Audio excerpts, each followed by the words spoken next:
Hi everybody, so we're going to start our weaving unit, and I want to give a little history about what weaving is and when it started before we get into the actual project.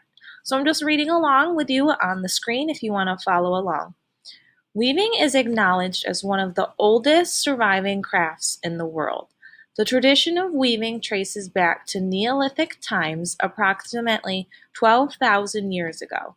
Even before the actual process of weaving was discovered, the basic principle of weaving was applied to interlace branches and twigs to create fences, shelters, and baskets for protection.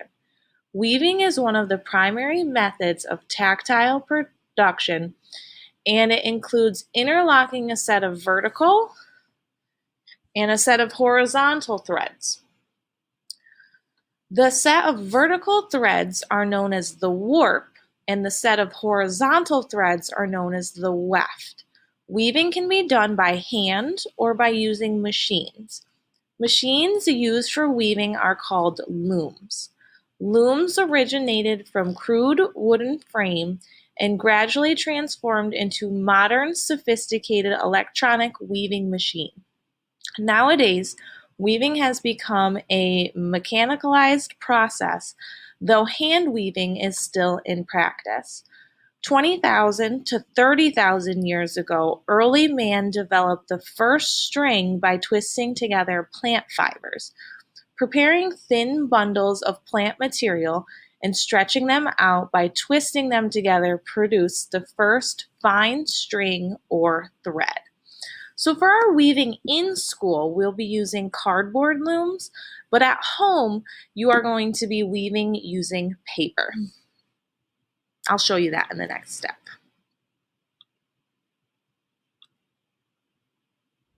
So to set up our loom, you're going to need 3 sheets of paper. You're going to want them all to be different colors.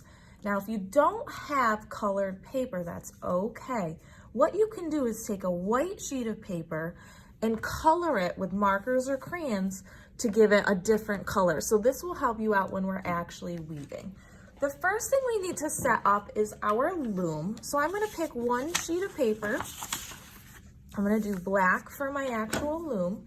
And what we want to do is we want to have the long end facing up. So it's going horizontal, just like a horizon line. What we're going to do is we're going to fold that sheet in half as a hamburger fold. And you want to get a nice crease just like that. So it looks just like a birthday card or a book. Then what we want to do on the side that is open, this side, we want to do a second fold. So I've got the side that's open right here. What I'm going to do is I'm going to fold another mini hamburger fold.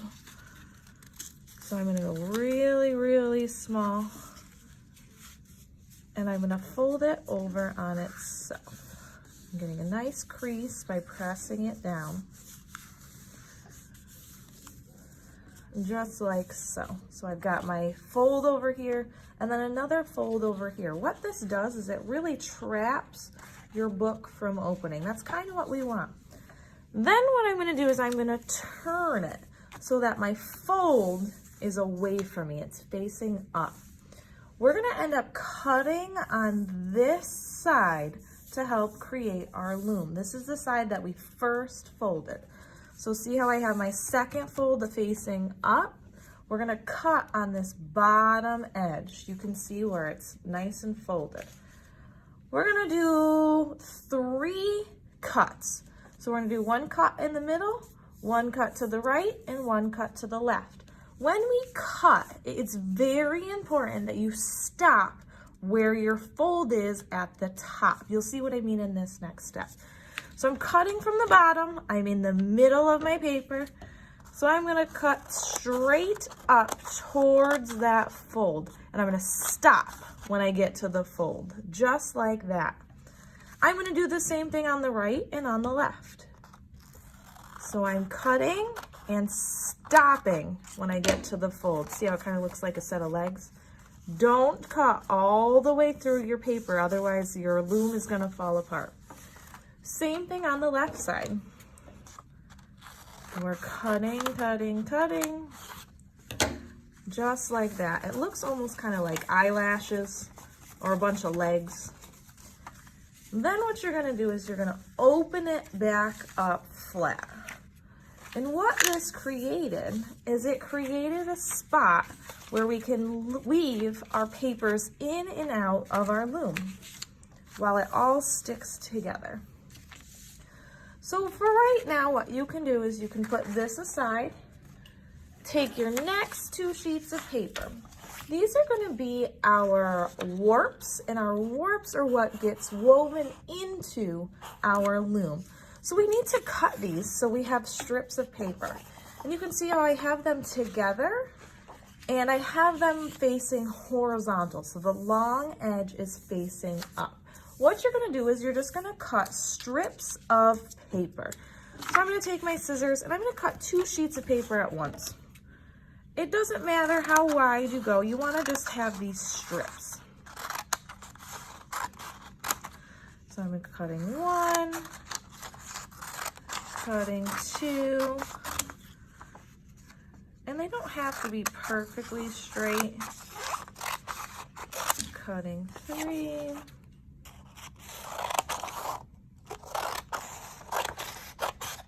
And I'm going to cut the whole sheet of paper so I have lots of options to weave in.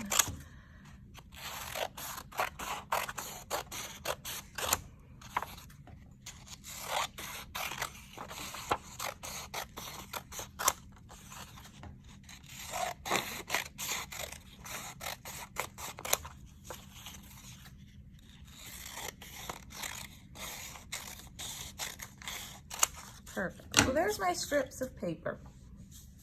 Now I'm going to bring my loom back into the picture, my black sheet with all the cuts in it. And the easiest way to do this is you want to think about under, over, under, over. So I'm actually going to label my first section 2, 3, and 4. So I've got 1, 2, 3, and 4. Here's my first, second, third, and fourth. See how each one has its own section? That's what we want. So then I'm going to take a strip of paper, and you'll see how it'll fit perfectly over your loom. What you're going to think about is under, over, under, over. So I'm going under section 1, but over section 2. See how my red goes over the black? Then you're going to do under again. So I'm picking up that sheet and going under with my red, and then over again with 4. You can see how it does a pattern. So it's under here, it's over here, it's under here, and it's over here. And then what I do is I just kind of shimmy and tuck it. Then I'm going to get my next color, which is green, and I'm going to do the opposite of what I did here. So I'm under here, so I'm going to go over for the next strip. I'm under here, and then I'm over here, and then I'm under here, and then I'm gonna tuck it. So you can see how it's starting to create a checkerboard pattern. That's what we want. I wanna show you what not to do. If you do the same thing as the color before, what happens is it doesn't create that nice tight weave. So see how it's the same color next to it? It doesn't create that checkerboard pattern. You want to make sure you do the opposite. So I'm going under, over, under, and over. This is similar to the project that we did in 2nd grade. So voila, you can see my checkerboard pattern. That's what I would like. And what you're gonna do is you're gonna weave across the entire paper. I'm gonna finish mine up so you can see what it looks like when it's done and how to glue down the pieces.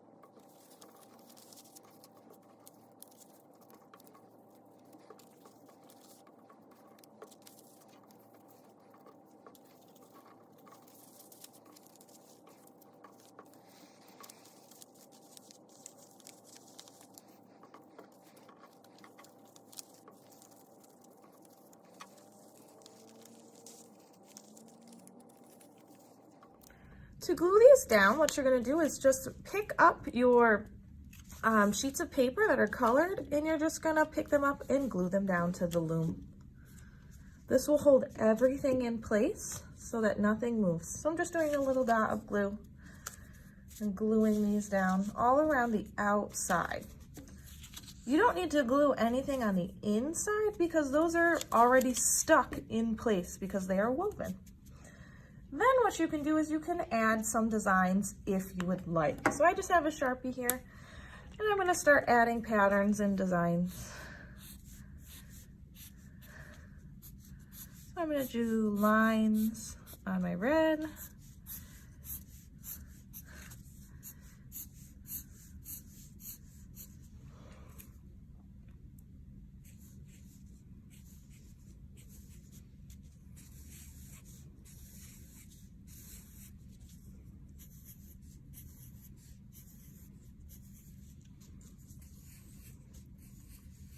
If you also want to do different characters or designs, you also can.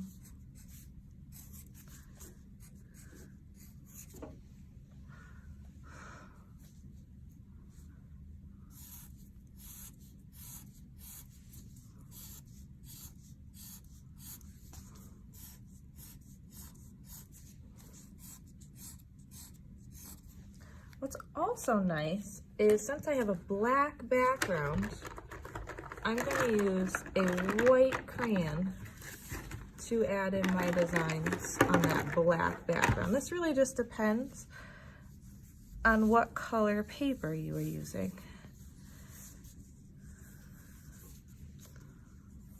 So however you design your loom after it's done is really up to you. How many details you add, what you want to add, and how you want to add it is up to the artist, which is you.